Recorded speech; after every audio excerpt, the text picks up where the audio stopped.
Hello दोस्तों, स्वागत है आपका मेरे YouTube चैनल में। देखिए, हम लोग जो है प्रॉफिट एंड लॉस की सीरीज में आज जो सवाल करने वाले हैं वो सवाल होंगे आपका विक्रय मूल्य पर आपको लाभ और हानि बताना होगा। ठीक है ना। तो देखो, इस वर्ड को लेके आपको कंफ्यूज नहीं होना है। हमेशा जो आपको लाभ या हानि होती है वो क्रय मूल्य पर होती है, सीपी पे। ठीक है ना। यहाँ पे इस वर्ड का ये मतलब है कि आपसे ये पूछा जाएगा कि आपका जो लाभ और हानि है वो विक्रय मूल्य मतलब सेलिंग प्राइस का कितना परसेंट है। ठीक है ना। लेकिन आपको हमेशा याद रखना है कि जो आपको लाभ और हानि जीवन में होती है वो आपके क्रय मूल्य लागत मूल्य पर होती है। ठीक है ना। देखो, हम लोग क्वेश्चन नंबर 30 तक सॉल्व कर चुके थे। इस वीडियो में हम लोग क्वेश्चन नंबर 31 से सॉल्व करेंगे। ठीक है ना। बहुत ही आसान, बहुत ही बेसिक सवाल है और दुनिया का कोई यूपीएसआई ही नहीं, दुनिया का कोई ऐसा एग्जाम नहीं जिसमें सवाल ना आते हो। ठीक है ना। देखिए, क्वेश्चन नंबर आप 31 को देखिए। यदि हानि विक्रय मूल्य का 1/8 है तो वास्तविक हानि प्रतिशत आपको बताना है। ठीक है ना।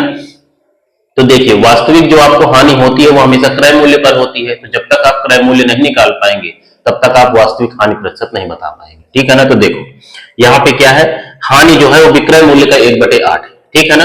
तो हमने मान लिया जो आपका विक्रय मूल्य है आपका वो 8 है। ठीक है ना। इसका आप 1/8 करेंगे तो हानि कितनी हो जाएगी, 1। ठीक है ना। अब आपको क्या चाहिए, क्रय मूल्य चाहिए। ठीक है ना। तो देखो, जब आपको विक्रय मूल्य दिया हो और हानि दिया हो और क्रय मूल्य आपको निकालना हो तो आपको विक्रय मूल्य में हानि को जोड़ देना है डायरेक्ट। ठीक है ना। तो कितना हो गया, 8 1 9। ठीक है ना। इसको आप ऐसे भी समझ सकते हैं कि 8 रुपए का आपने सामान बेचा है तो उसको 1 रुपए की हानि पर आपने बेचा है। तो भाई 8 रुपए का बेचा है तो 9 रुपए का रहा होगा, तभी तो 1 रुपए की आपको हानि होगी। ठीक है ना। लेकिन एग्जाम में आपको ये सब इतना टाइम नहीं लगाना है। ठीक है। तो जब भी आपको विक्रय मूल्य दिया हो और हानि दी हो और क्रय मूल्य निकालना हो तो आपको विक्रय मूल्य और हानि को जोड़ देना है। ठीक है ना। और अगर आपको विक्रय मूल्य दिया है और लाभ दिया हुआ है और क्रय मूल्य आपको निकालना है तो विक्रय मूल्य में से लाभ को माइनस कर देना है। ठीक है ना। तो इसको आपको ऐसे याद रखना है कि जब लाभ हो तो विक्रय मूल्य में से घटा देना है, जब हानि हो तो विक्रय मूल्य में जोड़ देना है। ठीक है ना। तो देखो, आपको वास्तविक परसेंटेज आपको बताना है, हानि प्रतिशत। तो हानि आपको 1 रुपए की हो रही है और क्रय मूल्य कितना है आपका, 9। ठीक है ना। हमेशा जो आपको हानि होती है या लाभ होता है वो क्रय मूल्य पर होता है। तो क्रय मूल्य का ये कितना है आपका, भाई 9 का 1/9 करोगे तब आपका 1 बनेगा। ठीक है ना। तो 9 का 1/9 आप करोगे। ठीक है ना। तो इस 1/9 को आप परसेंटेज में बदल दीजिए, यही आपकी हानि हो जाएगी। ठीक है ना। तो 1/9 को आप परसेंटेज में बदल दीजिए। ठीक है ना। तो ये कितना हो गया, देखो आपका ये 11 सही 1/9% होगा हानि। ठीक है ना।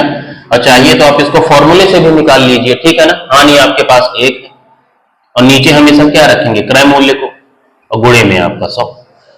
ठीक है ना। देखो, आपको सेम चीज आई है। ठीक है ना। तो आपको देख के आंसर करना चाहिए, देख के आपको आंसर करना चाहिए, छोटे छोटे नंबर है। ठीक है ना। तो अगर हम 9 का 1/9 करेंगे तब आपका 1 बनेगा, तो 1/9% आपकी हानि हो जाएगी। ठीक है ना। तो 1/9 को आप परसेंटेज में चेंज कर दीजिए, वही आपका आंसर हो जाएगा। ठीक है ना। तो बी पार्ट आपका आंसर हो जाएगा। ठीक है ना। क्वेश्चन नंबर आपका 31 है। अब देखिए क्वेश्चन नंबर आपका 32।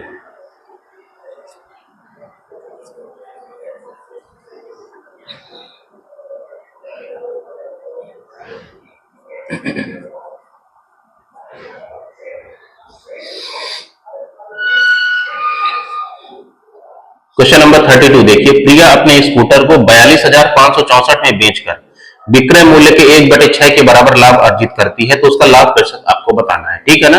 तो यहाँ पे जो आपको सेलिंग प्राइस दिया हुआ है 42,564, इसका कोई यूज नहीं है। ठीक है ना।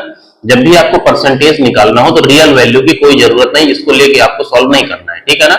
नॉर्मली आप इसको रेशियो से बना सकते हैं। ठीक है ना। देखो, विक्रय मूल्य का 1/6 आपका लाभ है। ठीक है ना। तो विक्रय मूल्य को आप 6 मान लीजिए। तो इसका 1/6 करोगे तो यहाँ पे लाभ कितना हो जाएगा आपका, भाई 6 का 1/6 करोगे तो कितना आ जाएगा, 1। ठीक है ना। अब आपको क्रय मूल्य निकालना है तो जब विक्रय मूल्य दिया हो और लाभ दिया हो और क्रय मूल्य निकालना हो तो क्या करते हैं, माइनस करते हैं। तो 6 में से 1 माइनस कर दीजिए तो कितना हो गया, 5। ठीक है ना। आप इसको ऐसे भी सोच सकते हैं नॉर्मली कि भाई आप 6 रुपए का सामान आप बेच रहे हैं जिसमें 1 रुपए का लाभ भी उसमें जुड़ा हुआ है। ठीक है ना। 6 रुपए में 1 रुपए लाभ जुड़ा हुआ है तो सामान आपका 5 ही रुपए का रहा होगा। भाई 5 का सामान आप 6 में बेचोगे तब 1 रुपए का आपको लाभ होगा। ठीक है ना। सवाल में आपसे क्या पूछा है, लाभ प्रतिशत। ठीक है ना। तो लाभ हमेशा किस पे होता है, क्रय मूल्य पे। ठीक है ना। और लाभ कितना है आपका, 1 रुपए। तो देखो 5 का आप 1/5 करोगे तब आपका 1 बनेगा। ठीक है ना। 1/5 को आप परसेंटेज में चेंज कर लीजिए। ठीक है ना। 1/5 का फ्रैक्शन क्या होता है, 20%। ठीक है ना। तो आपको जो लाभ होगा वो 20% होगा, ठीक है ना। बहुत ही आसान सवाल है ये। क्वेश्चन नंबर आपका 32 है, ठीक है। बी पार्ट आपका आंसर होगा, ठीक है।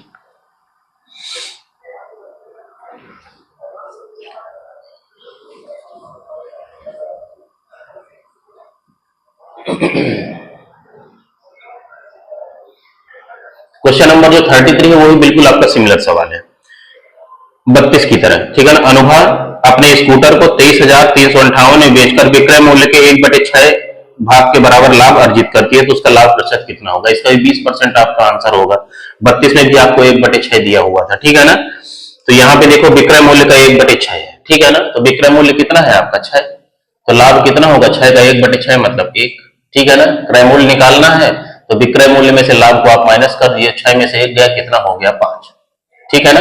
अब 5 को हमें 1 बनाना है तो क्या करना पड़ेगा 1/5, ठीक है ना। इसी को आप परसेंटेज में चेंज कर देंगे तो कितना हो जाएगा 20% आपका लाभ हो जाएगा, ठीक है ना। तो क्वेश्चन नंबर आपका 33। अब इसको हटा रहा हूं मैं।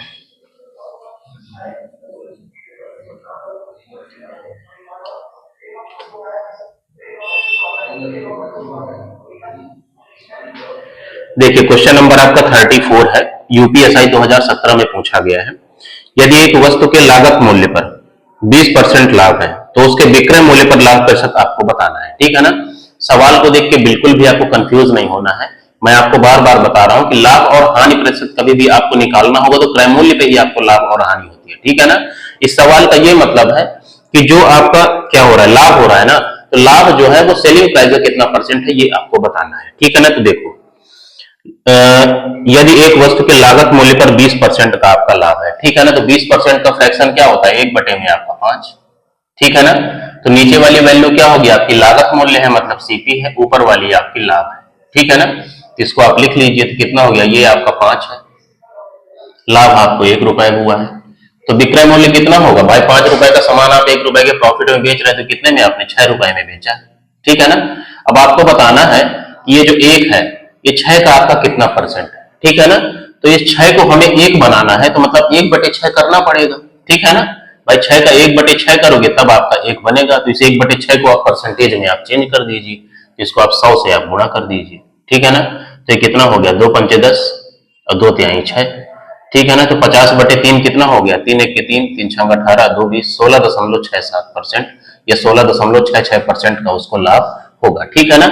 इसको आप नॉर्मली भी कर सकते हैं कि भाई आपको बताना है कि आपका लाभ विक्रय मूल्य कितना परसेंट है, तो लाभ कितना है आपका 1, ठीक है ना। और नीचे आप क्या लिखेंगे भाई विक्रय मूल्य से परसेंट आपसे पूछा है तो विक्रय मूल्य आप नीचे रखिए और गुणे में आपका 100 परसेंट, ठीक है ना।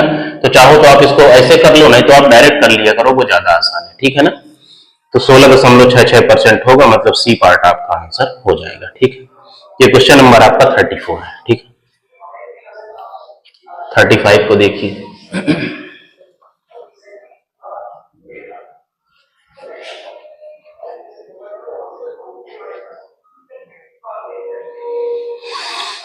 क्वेश्चन नंबर 35 देखिए, एक वस्तु को 40% की हानि पर बेचा जाता है, ठीक है ना।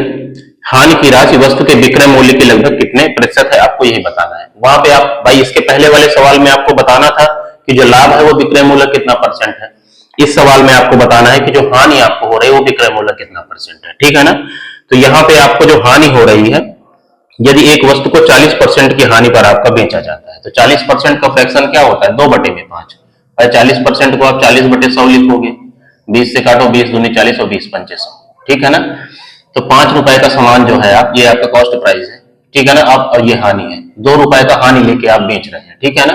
तो क्रय मूल्य आपके पास 5 है, ठीक है ना। यहाँ प्रॉफिट नहीं आपके पास हानि है, हानि कितनी है आपके पास 2, ठीक है ना। 5 रुपए का सामान आपने 2 रुपए की हानि पे बेचा मतलब 3 रुपए में आपने बेचा होगा, ठीक है ना। अब आपको बताना है कि जो है जो हानि है आपकी 2, ठीक है ना, वो विक्रय मूल्य कितनी परसेंट है, ठीक है ना।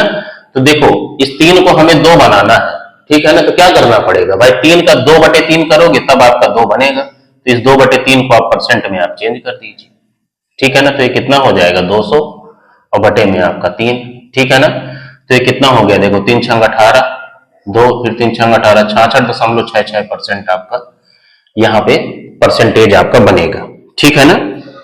तो यहाँ पे 66.67 लिखा हुआ है, 66.66 एक ही बात होती है, ठीक है ना। तो ए पार्ट आपका आंसर हो जाएगा, ठीक है ना। अगर इसी को नॉर्मली आपको करना है कि भाई हानि का आपको विक्रय मूल्य से परसेंटेज बताना है, तो हानि को आप ऊपर लिख लीजिए, विक्रय मूल्य को आप नीचे लिख लीजिए और गुणे में आप 100 कर दीजिए, ठीक है ना। तो ऐसे भी आप परसेंटेज बता सकते हैं, ठीक है ना। तो जैसा आपका मन करे वैसे आप कर सकते हैं, ठीक है ना। तो ए पार्ट आंसर हो। क्वेश्चन नंबर आपका 35 है, ठीक है। देखिए क्वेश्चन नंबर आपका 36 टाइप 5 का लास्ट सवाल है, ठीक है ना, और इस वीडियो का भी लास्ट सवाल है।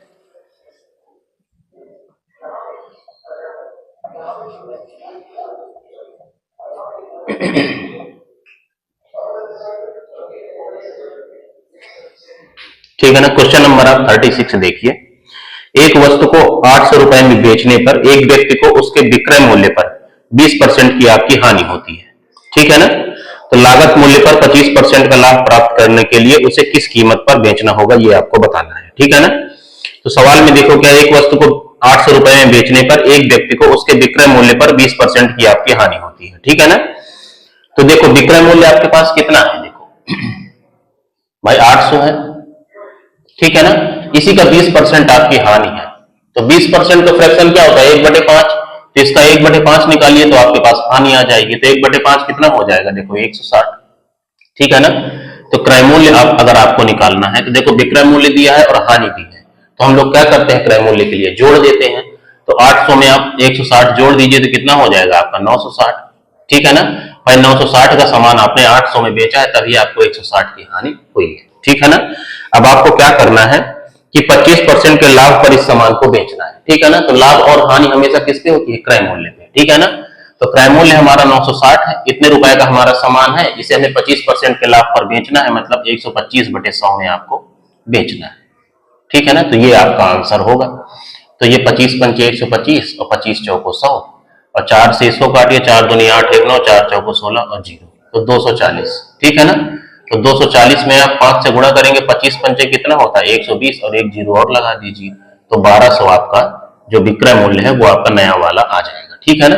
तो 1200 आपका आंसर हो जाएगा, ठीक है ना। तो ये टाइप 5 में कितने सवाल थे, 6 सवाल थे, वो सारे मैंने आपको करा दिए हैं। अब जो टाइप 7 है उसको मैं नेक्स्ट वीडियो में आपको करा दूंगा, ठीक है ना। टाइप 7 काफी बड़ा टाइप है, इसमें कई सारे सवाल है, ठीक है ना। तो इस वीडियो में इतना ही रहने देते हैं, ठीक। जय।